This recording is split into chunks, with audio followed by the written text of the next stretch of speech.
முருக பக்தர்கள் அனைவருக்கும் அன்பான வணக்கம். கந்தசஷ்டியினுடைய 3வது நாள்ல திருச்செந்தூர்ல இருந்து உங்கள் அனைவரையும் சந்திக்கிறதுல ரொம்ப ரொம்ப சந்தோஷம்.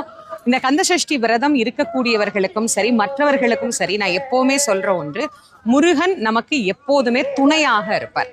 அவருடைய நாமம் நம்மை எப்போதும் காப்பாற்றும். இத ரொம்ப அழகா நமக்கு சொல்றாங்க.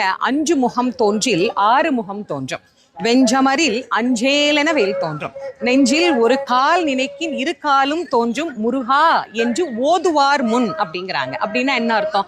முருகா என்கின்ற நாமத்தை சொல்ல சொல்ல சொல்ல நமக்கு பயம் அப்படிங்கிறது போயிடும், ஆற்றல் அப்படிங்கிறது அதிகரிக்கும். இது எல்லாருக்குமே பொதுவானது. குறிப்பா இந்த சஷ்டி காலத்துல இதையே சொல்றேன் அப்படின்னா, நிறைய பேர் சஷ்டி விரதம் இருக்கக்கூடியவர்கள் நம்முடைய கமெண்ட்ஸ்ல கூட சொல்றீங்க, கடுமையான விரதம் ஆரம்பிச்சிட்டோமா, ஏன்னா பிரச்சனைகள் கடுமையானது, அதனால இருக்கக்கூடிய விரதமும் கடுமையாக ஆரம்பிச்சிட்டோம், ரொம்ப சோர்வா இருக்கு அப்படின்னு சொல்றீங்க. கவலையே படாதீங்க. 3வது நாள்ல